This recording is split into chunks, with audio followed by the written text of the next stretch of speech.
Okay, today's agenda, I'll give a brief overview of Sigma's single photon LIDAR technology, SPL for short.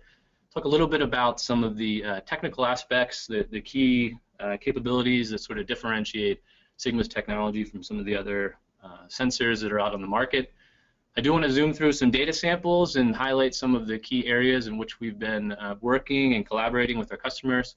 And then I'll open up the floor to questions and answers. I believe that'll be guided by Alan. So in terms of my background is really mechanical and aerospace engineering, sort of a hands-on type of engineer. My graduate thesis was in LIDAR bathymetry, developing sort of novel sensors and techniques for that field. So that is a particular aspect of the LIDAR world that's near and dear to my heart. I am the director of mechanical engineering here at Sigma. We have a really talented team of pretty excited and energetic individuals. I'm very lucky to get to work here with our team of engineers. And the picture I chose to show for this slide was sort of the sandbox that I get to play in on a relatively routine basis. I, like most of Sigma, grew out of the NASA world, and I'm often out working with various LIDAR sensors with the NASA aircraft, and this is a good example of two of the NASA Global Hawks, the high-altitude research aircraft that are out in the Mojave Desert, and I get to go out there and play a lot. So that's sort of a little bit of my background. Certainly in terms of Sigma as a company, as I mentioned, we are a very hands-on company. We tend to try things and learn from our mistakes, both the good and the bad. But what I find is we sort of wrap that back into our design and engineering, and over the years it's really resulted in some really high quality, very robust sensors. We are a relatively small company here. I think we are sort of a group of diverse, very talented personnel. We sort of follow the skunk works or the Google X type approach when we tackle projects here. In the sense that we operate in small teams, everybody's very sort of agile. We wear many hats here at Sigma, and our customers tend to give us feedback that we're very accessible. So we're kind of constantly reaching out to our customers and collaborating and doing our best to deliver really high quality products here at Sigma. As with myself, we really are ultimately an earth sciences company, in that we grew out of the NASA world. And our technologies have grown out of the NASA world, still being widely used in the NASA environment, and we're very excited to bring that to the commercial market. So I want to start this talk with the big picture. We'll take a look at the big picture and work our way down into some of the details, but there are really three sort of key aspects to our SPL technology. First of all, by doing this wide area elevation data, by using the SPL technology, we're doing very routine collections of large areas. So one of the key factors that distinguishes SPL from other sensors on the market, again, is this routine collection of wide area data. We spent better part of a decade here developing our in-house timing electronics. We have a multi-stop detection capability, which I'll describe in following slides. But the key takeaway from that is that we're able to do full 24/7 operations. So we typically fly during the day when we have solar events as well as signal events, and this allows us to do applications such as foliage penetration and simultaneously collect EO or digital imagery. It's very, very advantageous for quality control and other applications when looking at the elevation data.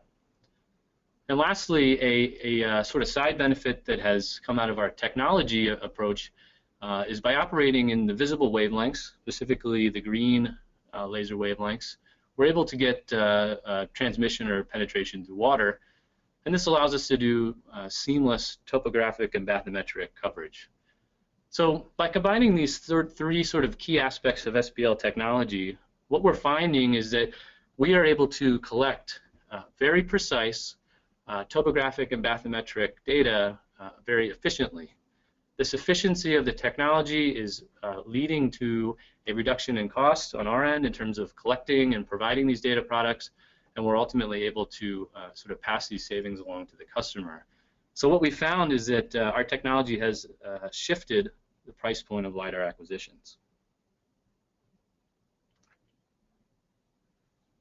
I did want to mention that Sigma is really more than a mapping company. We've been doing single photon sensitive LIDAR development for 15 years. I've been here for 10 years. I've seen some really outstanding applications of this fundamental technology, fundamental technique, and I've listed a few of them here. We do cloud and aerosol detection with our micropulse LIDAR line, where the LIDAR is effectively pointed up to the sky, and we're measuring the light scattering off clouds and aerosols that pass through the field of view. As you can see at top left, we have these sensors deployed all over the world, about 80 units right now, mostly with meteorological groups or universities, folks doing atmospheric research.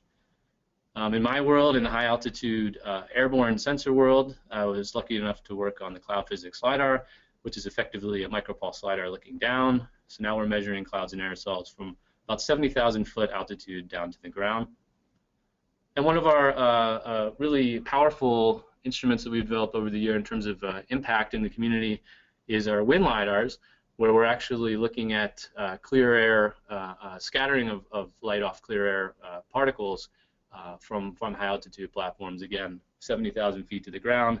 A lot of interest in that technology, folks doing hurricane research and other sort of wind-based measurements. So we've been doing this single photon sensitive type of technology for the better part, again, of 15 years.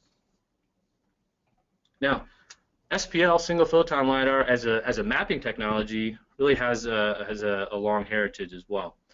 I've shown a couple of our instruments here, and the key for this slide is that this SPL technology is really scalable. We've designed, built, and deployed SPL sensors on low altitude UAVs, small packages, flying at about 2,000 feet above ground, all the way up through your King Air, your sort of Learjet application, and up to the high altitude platforms of 60, 70,000 feet or above. So we have quite a heritage developing our SPL sensors for sort of a long range of applications in terms of flight profiles and mapping objectives. And in fact, we are about to, we're on the doorstep of doing SPL from space. NASA is really investing in this sort of scalable technology and is using the fundamental SPL techniques for a SAT-2, which is scheduled to launch in 2017. As you see here, our SPL timing electronics are slated to be used on ISAT-2, and we're really excited about that. So it's really a robust technology that's been developed over the years because of this multi-stop detection capability that's enabled by our timing electronics. We're able to operate in full daylight, and obviously that's very important when you're in orbit. ISAT-2, in this case, will be in a polar orbit, so half of your orbit is during the daytime. So our technologies are really enabling quite a wide range of measurement opportunities.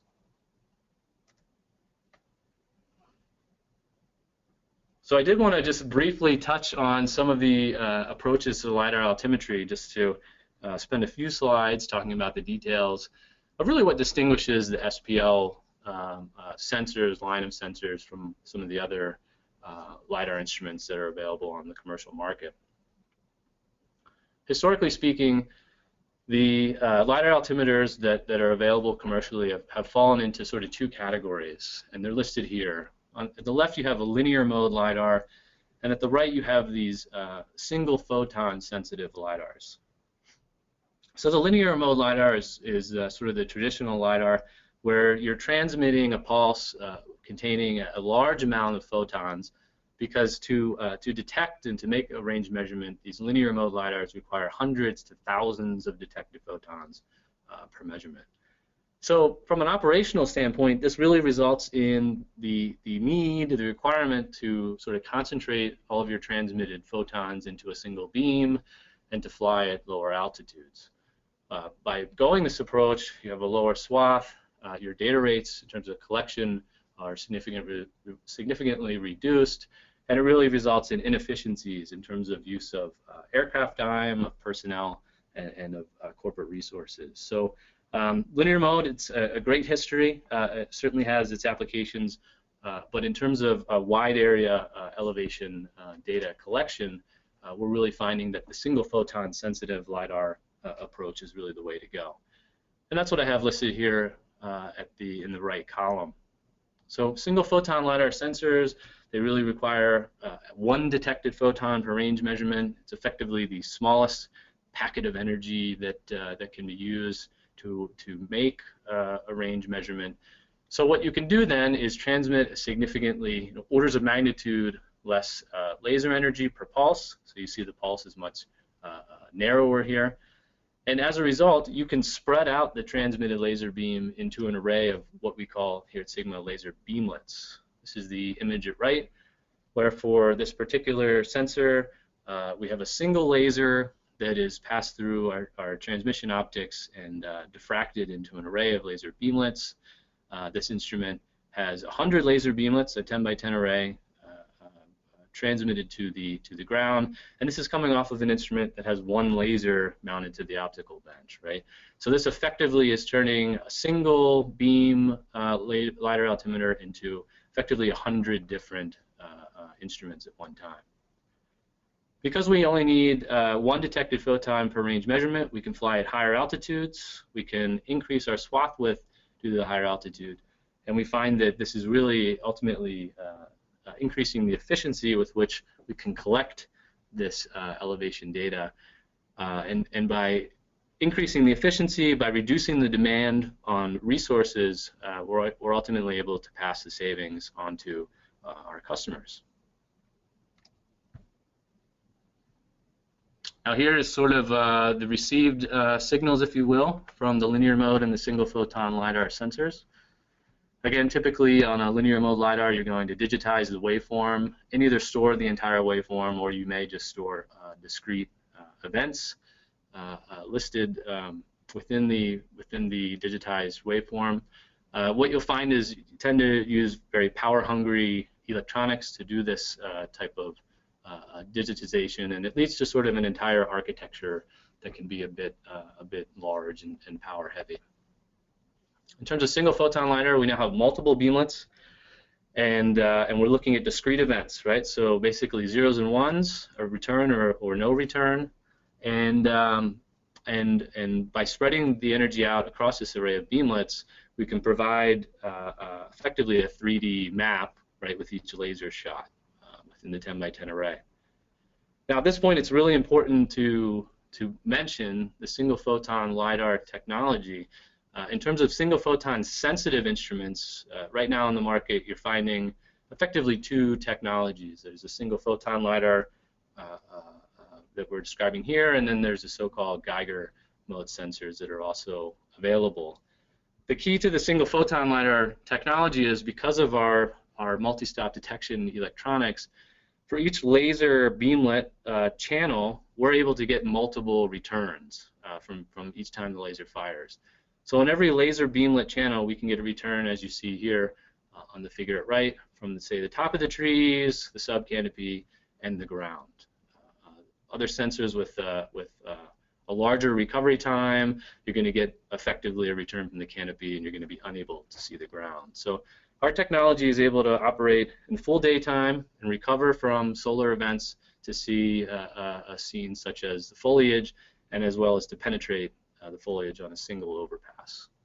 So we're really excited about the SPL technology from a technology standpoint and bringing that to the market.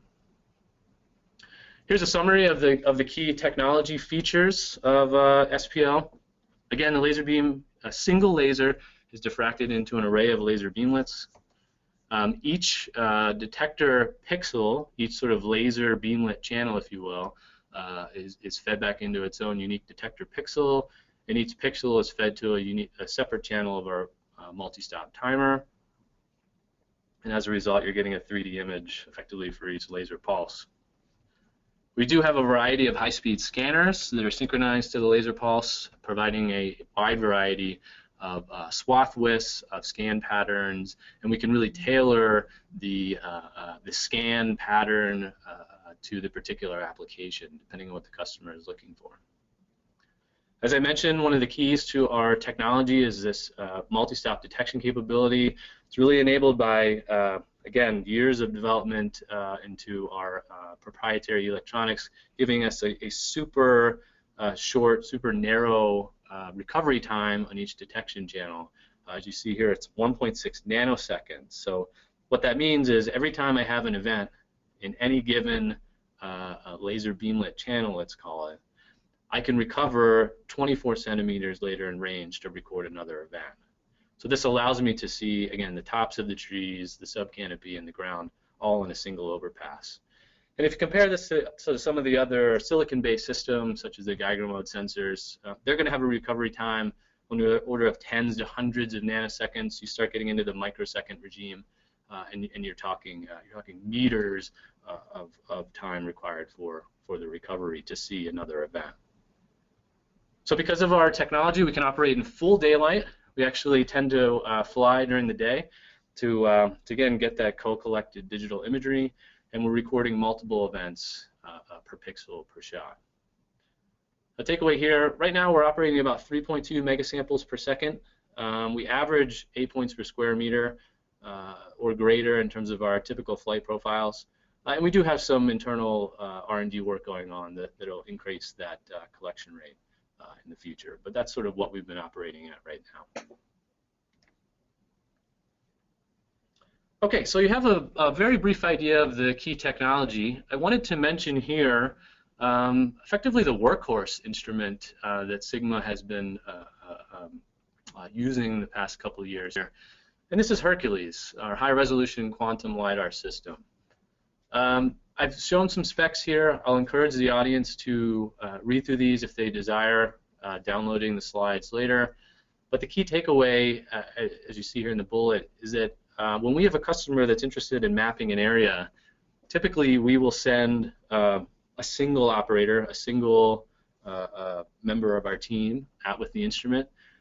They'll do the full install into the aircraft. You see here sort of a King Air type aircraft.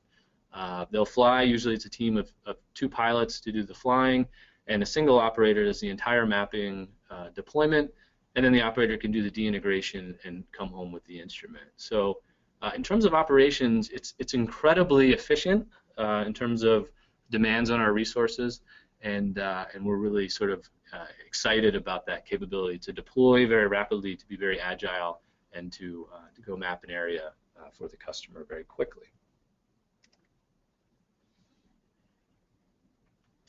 So this ability to spread out our laser energy into an array of laser beamlets and scan across various swaths as desired is giving Sigma the ability to routinely perform wide area elevation mapping with our SPL technology. We're doing countywide, statewide, and you could start to consider even countrywide mapping with these types of sensors. Here's an example of a countywide collect that we performed. This is the state of Maryland. This is Garrett County, Maryland. It's about 1,700 square kilometers. It's the westernmost county in Maryland, and we were able to collect the entire county in 12 hours. So this includes ferry to and from the airport and the turns. And as you can see, the geometry of Garrett County is not very advantageous from a collection standpoint. In the western side, you've got long flight lines, and in the right, you've got short flight lines. So there was a fair amount of time spent in the turns. But regardless, we were able to collect the entire county in 12 hours of flying. We did 50% side lap for this mission, and we averaged about 12 points per meter squared. Again, we do all this collection in the daytime, co-collecting digital imagery, and the figure at the bottom right is a agricultural scene where we've color-coded the 3D point cloud with the RGB imagery co-collected during the mapping mission.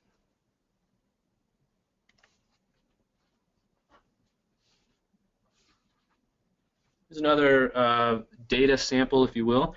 This was I guess a fairly recent flight over the Sierras in California.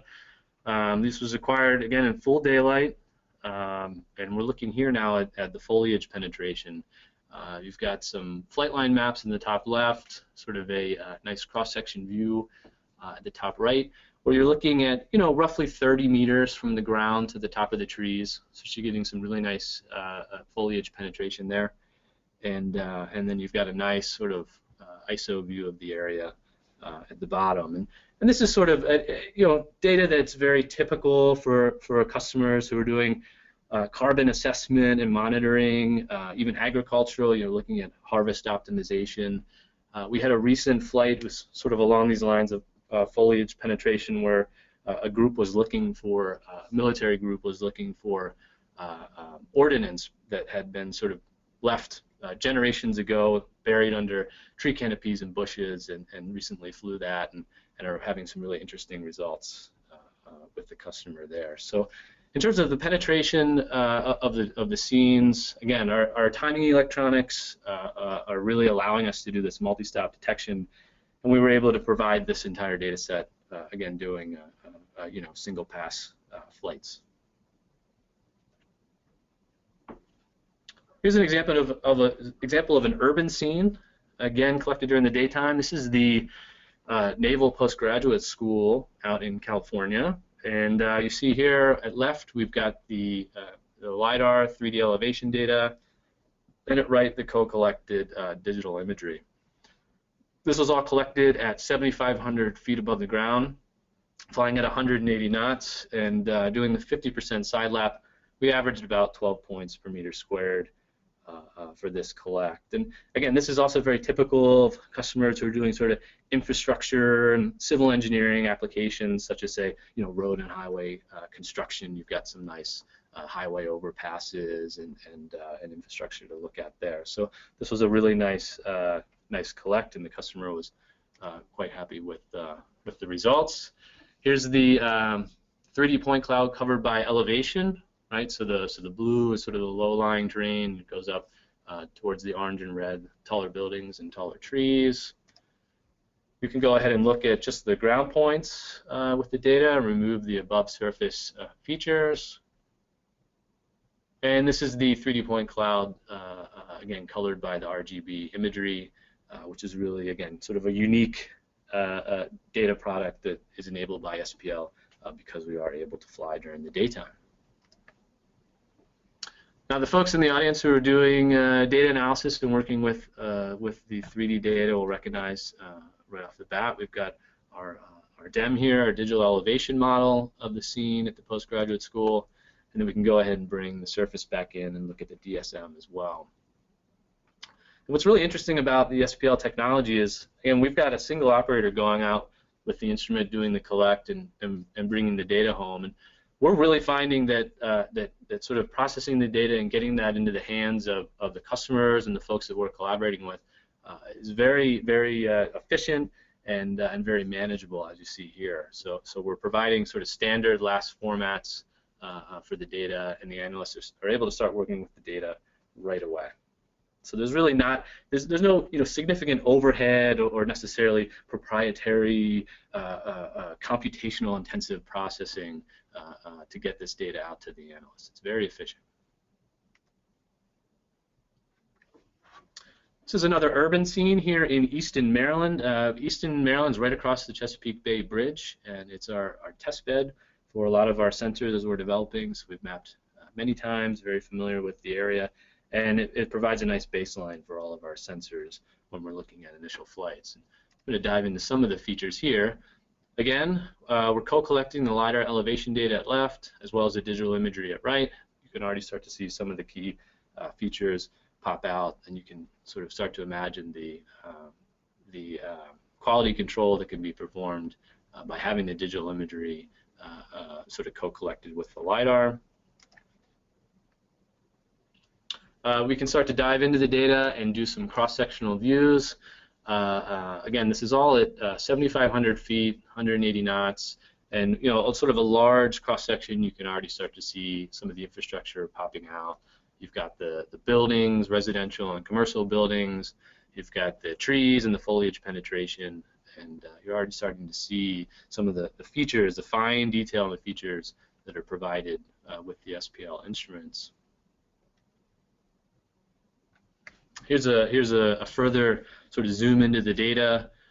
The same cross section. This is a residential neighborhood, and it's a really interesting section of the data. Again, you get a single pass from 7,500 feet in the daytime, and you're getting a nice scatter off of the foliage. You can clearly see the envelope of the trees, and you can clearly see the ground beneath the trees, right? So you're getting really good foliage penetration here. The bottom image at right, you can start to see the garage that is adjacent to the house. And to draw out sort of the precision of the instrument, the figure at lower right, that's actually the outline of an automobile. So that's a car parked in the driveway at the house in Easton. So you're really getting some fantastic data, fantastic precision with the SPL technology. Here's another zoomed in example. You've got a commercial shopping center here, another section of Easton. The image at top, you can start to make out the cars in the parking lot. You can see the air conditioning units atop the building, the shopping center here. As you zoom in on the cross section, so the image below, you can start to make out the individual air conditioning units. So these are customers who are using our data, say for again, civil engineering applications, looking at modeling and building of new infrastructure, or looking at regulations of existing infrastructure, and the precision that's coming with our instruments, with our data, is really allowing the folks that we've been collaborating with to get a lot of value out of that data. Now, we have flown with customers who are interested in really high density data, and we have a couple knobs we can turn from a technology standpoint. Flying slower, flying lower, changing our swath pattern again with our high-speed scanner. And here's an example. You can imagine the customer here who's interested in power utilities and related infrastructure. We were able to fly over, map out power lines, map out the trees and shrubbery sort of underneath and around the power lines, and map out the distribution grids with really an incredible level of detail. So we can provide high density data for customers who are seeking that level of density. The last thing I wanted to touch on here was, again, this capacity, capability to do continuous topographic and bathymetric coverage. Historically, for the SPL line, the green wavelength was chosen for technology benefits, such as detector efficiencies, throughput of filters and such. But what we found over the years is that by using the green wavelength, sort of a really nice side benefit is the ability to do bathymetry because of the high transmission through water. So the image at right, again, sort of another day at the office where we're flying for a customer in the middle of the day, and we're doing topography right out to the shoreline and out into the water. So we've been out in the community, talking to folks, going to conferences, and what we're finding is this multi-stop detection capability that's inherent with the SPL for topography. By pairing that with the green laser and the transmission through water, it's becoming effectively sort of a paradigm shift in the bathymetry community. And we're really excited to continue to explore that and see how we can enhance and work with the folks who are doing bathymetry and working with bathy data to see what we can provide there. And again, this is really a key technology brought on by SPL's wavelength choice. If you're looking at sensors that are operating, say, in the near infrared, you're not going to get any penetration to the water. The skin depth is on the order of millimeters. So this is really something that's enabled by SPL. Here's some sample bathy data. We flew out in Point Lobos, out in California. Again, this is sort of in the Monterey area. Flying again at 7,500 feet, 180 knots, and the top figure is a 3D point cloud, again colored by the RGB imagery. and at right you've got sort of a standard cross-sectional profile, a figure below rather. It really sort of some interesting features pop out. In Point Lobos there's this beautiful monastery surrounded by the trees, and you can sort of see the trees in the outline of the monastery, some of the key features. I've got the tower and some of the smaller again features of the monastery. And you can follow the ground and the terrain right down to the beach. You can clearly see the air-water interface in terms of the shallow water goes right up to the shore. And we were getting water depths down to about 13 meters in Point Lobos, and that's after correcting for the index of refraction. So obviously the penetration depth with any LIDAR is directly related to the Secchi depth and the turbidity of the water. So the water in Point Lobos is sort of an ideal case, an ideal scenario in terms of clarity. We're getting tens of meters of penetration, but obviously that is always dependent on the turbidity level. Again, we've got the point clouds and surface features.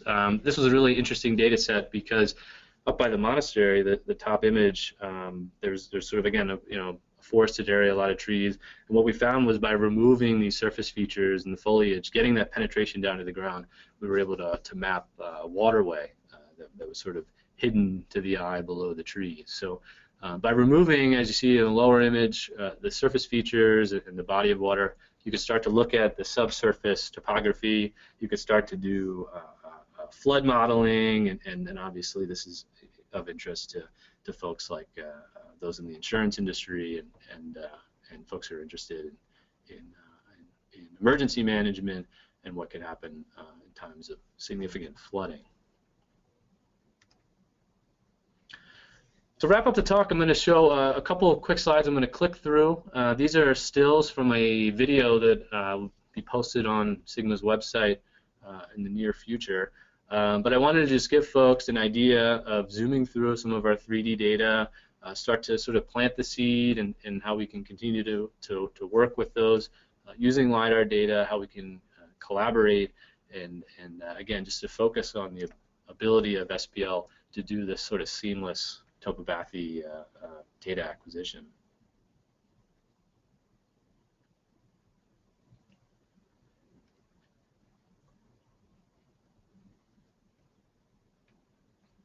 So as we start to zoom around, we're seeing the topography. You've got the tree canopies, seeing the subsurface or subcanopy terrain.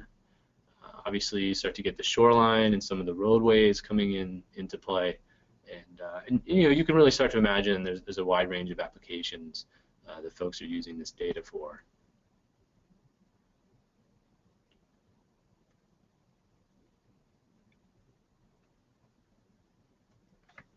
So to wrap up, I did want to just reiterate some of the key features that sort of differentiate the SPL technology from some of the other sensors out on the market.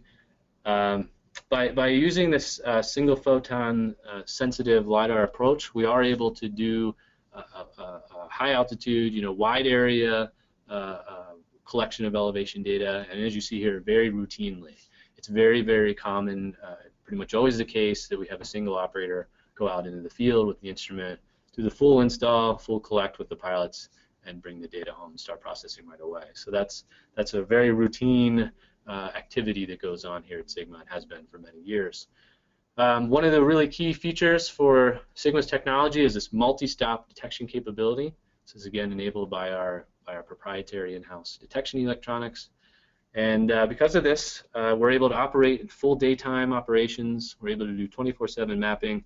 And typically, as I mentioned, we prefer to fly during the day. We prefer to fly sort of the 9 a.m. to 3 p.m. hours because that's giving us the simultaneous EO data and providing that to our customers. And the multi-stop detection capability giving us environments where we're needing to see sort of the surface and subsurface terrain, such as the foliage penetration. The forestry folks are very interested in that type of data. And then because we're operating in the visible wavelength, specifically the green wavelength, we're getting the seamless topographic bathymetric coverage. And we've been doing that for a while. We're very interested in continuing discussions or opening new discussions with the bathy community and seeing how we can collaborate and enhance the work that's going on there. So I really think that the SPL technology that we've been, again, sort of grown out of the NASA world, the earth science world, and is coming to the commercial market, it's really enabling us here at Sigma to provide customers with unique data solutions, really interesting data solutions, really exciting collaborations, and ultimately at a lower price incurred to the customer, per square kilometer of data. So it's a very exciting time for us here at Sigma, for the LIDAR community, and really excited to have the webinar here today to sort of, again, continue the conversation with everyone in the audience about how we can continue to work together. Last slide here before I open it up to the Q&A session, and some additional information. Please do check out our website. The folks here have sort of recently updated it. It looks fantastic. Please check that out. Everything that I've talked about today, again, is sort of a nice synopsis in the article that we worked with Alan on to publish in the magazine. Please check that out. Got the link posted there. These slides are available for download, and again, there's a lot of information I presented today, but because the slides are available for download, I encourage the audience to go sort of spend some time exploring those. Please think about exciting ideas, and my email is here. Feel free to reach out to me. I would love to talk to you about how you're using existing LIDAR data, how SPL can help enhance the work that you're doing, and ways we can collaborate going forward. So with that, I will go ahead and pause and open up the floor to questions. Thank you very much.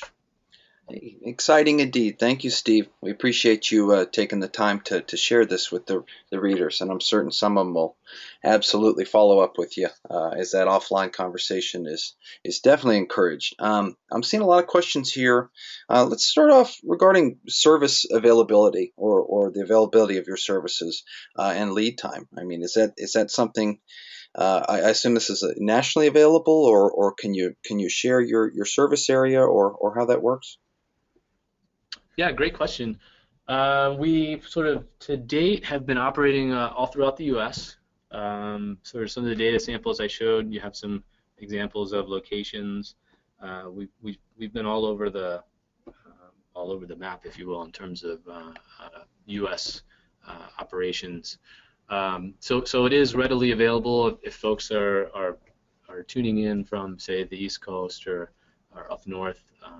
Very standard would be, hey, I'd like to map this particular area, look at some sort of square kilometer area. We'll do some flight planning, and then we can send one of our operators with the instrument out to go ahead and collect that area. Sure. And you already touched on this, but again, seeing quite a bit of questions in this regard. Can you simply explain once more, or I hope you don't need to go to the slide, but just how single photon differs from Geiger mode one more time? I think that's important, in being that those are two of the key new or main new technologies we're dealing with. Yeah, absolutely. They both sort of fall again under the umbrella of a single photon sensitive LIDAR architecture, if you will, in that fundamentally they're both requiring one photon for detection to take the range measurement. The key differences between SPL and the Geiger sensors are really, the two main differences are the recovery time of our sensor, in terms of when each channel is recording an event, be it a solar event or a signal event, let's call it, from the ground or from the target. Our sensor is able to recover within each channel within 1.6 nanoseconds. So every time the laser fires, we're getting multiple returns within what's known as the range gate. On top of that, the sensor is operating in the visible wavelengths in the green. So we're able to provide the topography community with some really interesting applications, interesting data, as well as the bathymetry community. So the difference there being that the Geiger mode sensors that are out there, again, it's a similar but different approach. They're operating in the near infrared, so they're not able to get any water penetration. So bathymetry is not really an option with that type of technology. And the recovery time, as I mentioned, of the detection electronics, both the sort of detector and let's call it the data acquisition electronics. For the Geiger mode sensors, you're talking in the order of hundreds of nanoseconds to microseconds. So you're talking, getting a return in one channel from, say, a solar event or a tree canopy or something. You're talking meters to tens of meters before it can recover to record another event. Thanks, Steve. That's again something we've attempted to address with the magazine, but it's obviously quite technical. So this is all quite helpful. What are the deliverable files? What are you delivering? Is there any special software required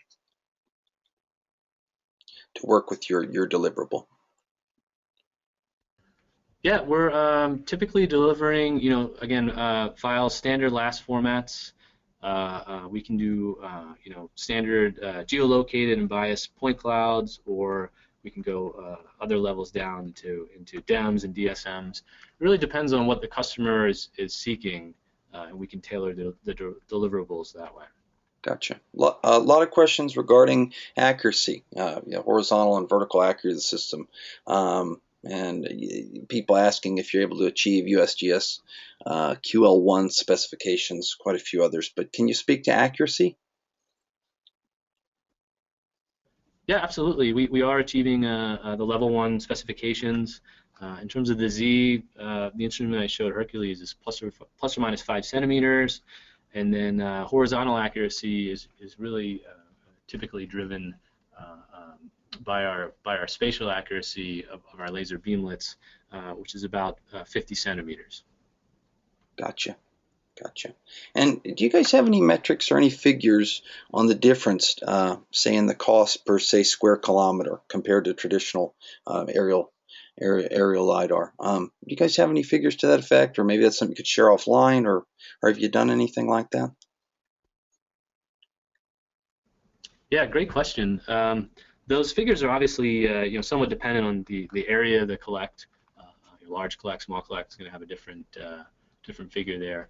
That is a question that I would encourage folks to reach out to me to discuss offline, because it is sort of dependent on the application.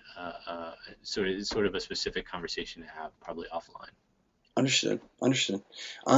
And looks like a couple in a similar vein here regarding the higher altitudes. At the higher altitudes, how important is cloud-free or are cloud-free flights if RGB is not required? I seem to be interested with green wavelength crowd penetration, if that's an issue or not. I guess cloud-free. Yeah, great question. Yeah. Because it is a visible sensor, we are ultimately susceptible to clouds. We found historically we have been able to penetrate some very light haze, but we tend to prefer cloud-free mapping environment because large clouds are going to basically scatter and absorb the transmitted laser light. So particularly as you go higher, you can have clouds aloft at up to 20,000 feet. So the clouds can be a little bit more of an operational issue, I would call it, but certainly typical mapping operations, we're looking for cloud-free areas, and we have had some really interesting deployments where we have sort of tailored flight lines on the fly. There may be clouds in one area of the section that we're mapping, so we'll go map, say, the opposite end, and then the clouds clear, and we'll come back and finish those flight lines. So we are sort of agile in that regard, but we do require clear, cloud-free airspace. Gotcha. Looks like some questions regarding the USGS 3-depth program. Have you guys have you done any work with that, or it seems like something that would be well suited, but have you guys done any work with the USGS, the 3-depth program? We do have some activities in the works. We do have some demonstration activities in the works coming up here in the near future. So we're pretty excited to pursue that with those folks. Absolutely. And I know you spoke earlier to service availability, but several questions regarding international availability. Is it available? What could you speak to that again? Is this just a U.S. product or North American product, service-wise? Yeah, we are able to provide let's call it international opportunities.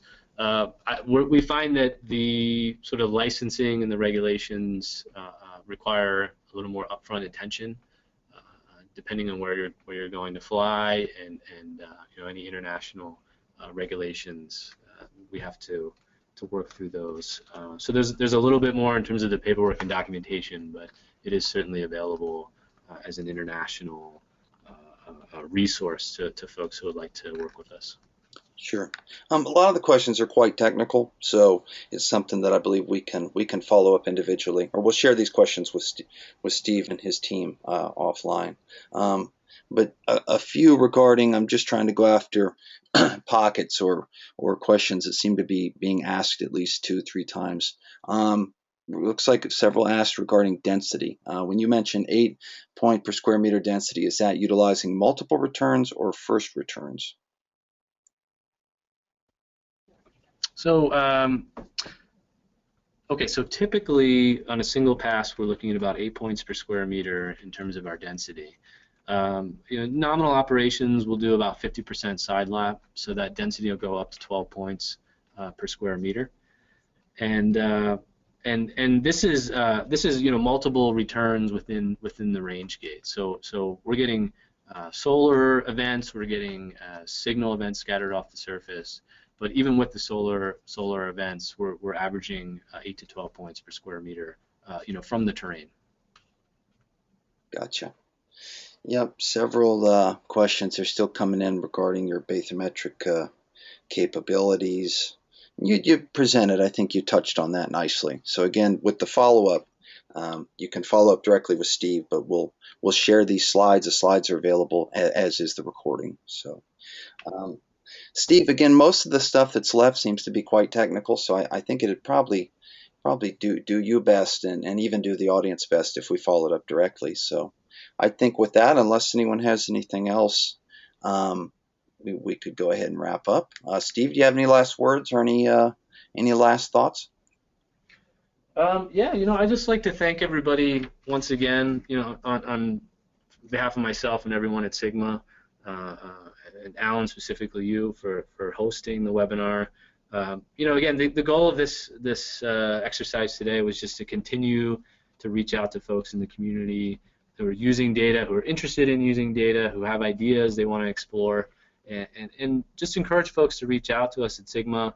We're a small group. We're really excited about the technology. We're excited about the applications, and we'd like to continue those discussions and collaborate. So.